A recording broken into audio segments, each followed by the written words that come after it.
Hey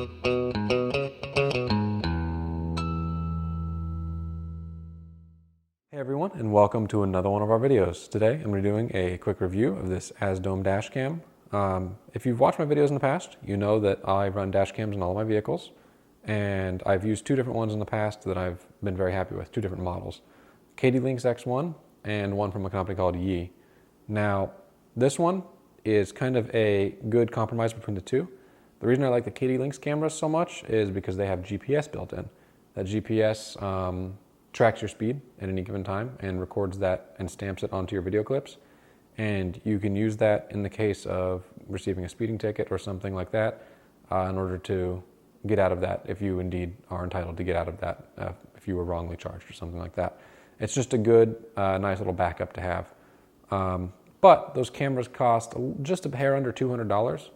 And I've had issues with them in the past with the battery packs inside them swelling in the heat because I live in Arizona, and having to replace those cameras. Now, they do have a really good warranty. I've replaced all of them under warranty, or the ones that are out of warranty, I've been offered a very significant discount on the replacement. So I'm not dissatisfied at all with them. But the Yi cameras are quite inexpensive, and they've been a little bit more robust. I have had no issues with any of the Yi cameras that I have, and they work very, very well. The only thing that I have as far as a complaint with those goes is that they don't have GPS. But the price point is right around the, I think right now, $40 to $60 range. This camera right here, I believe was $65 whenever I bought it. I've had it for just a little bit, kind of waiting to do this video. You can see it's still shrink wrapped and everything. But this one, for the $65 price point, has GPS. So that's the main attractor to me. It also is supposedly a 4K camera. That's not a huge thing that I'm particularly interested in. That's not a huge selling point to me. But it may end up being something that's worth my while, and I'll see that in some testing. So what I'm going to do is go ahead and open up this box off camera, lay out all of the components here for you to see, show you what it comes with, and then I'm going to throw it in one of my vehicles. I'm assuming it uses the same power connectors as what I have wired up in my cars right now, so I should just be able to plug and play it. If not, I'll let you know. And then I'm going to go ahead and test it out for a little while, a week or two, and show you some of the footage that I capture on it, as well as give you my final opinions on it. So I'll come back here in a second with the box unpacked. Okay, so I have the camera unpacked now. Everything came really nicely packaged in some foam, as well as individually bagged for all of the components that aren't bagged here on the screen. What you get is the camera, obviously, a USB cigarette lighter 12-volt adapter with two USB ports, interestingly. You're not going to need both of those for the camera, so I guess if you have this plugged in, you have an extra one for your cell phone charging or something like that. Very nice to see. A couple of little thank you cards that you can pass out to your friends if you want to.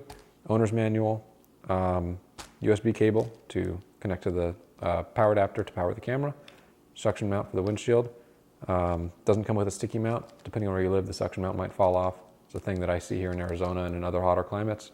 Just keep that in mind. You might be able to get an aftermarket mount though for it. And it also comes with some sticky clips as well as a plastic pry tool for you to be able to route the wiring if you choose to do so with those. So what I'm going to do now is go ahead and put it together, throw it in one of my cars, get it fired up, and we're going to take an initial look at it.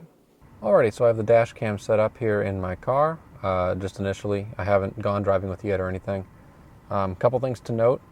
The default setting for the video resolution I noticed is 1920 by 1080, so 1080p at 60 frames per second. I'm going to go ahead and leave it there. I'm not going to crank it up to 4K. 4K shoots at 24 frames per second. It's a little bit slower than I'd like for a dash cam, and it's not super necessary, at least in my opinion. So I'm going to try it out at the 1080p setting, see how that goes. I threw in the SD card from my old, from another dash cam. Went ahead and formatted that because that was required in order to have it work with this. And went through some of the settings, changed them just really briefly.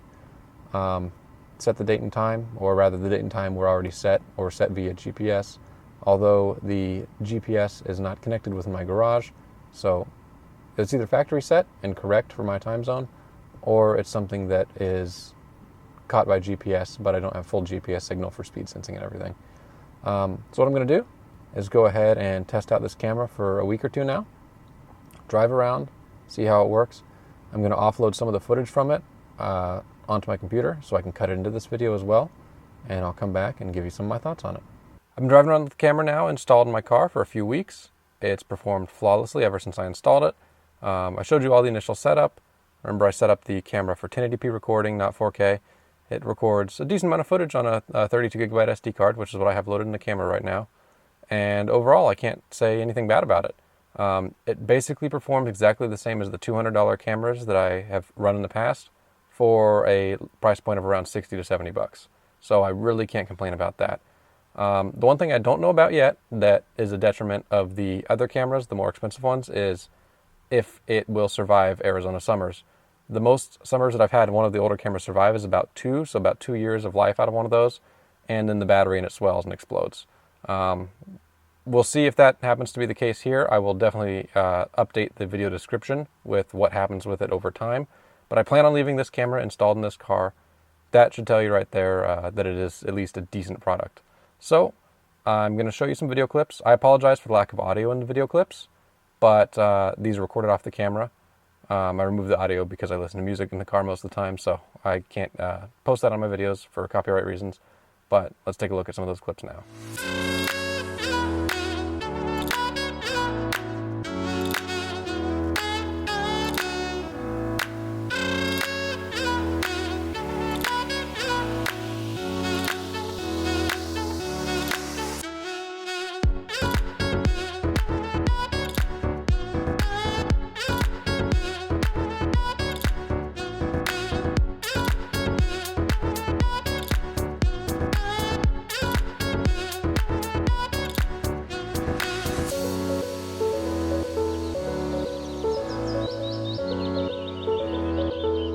Alright, so you should be able to see from those clips that the video quality is pretty darn good, considering the price point of the camera and everything.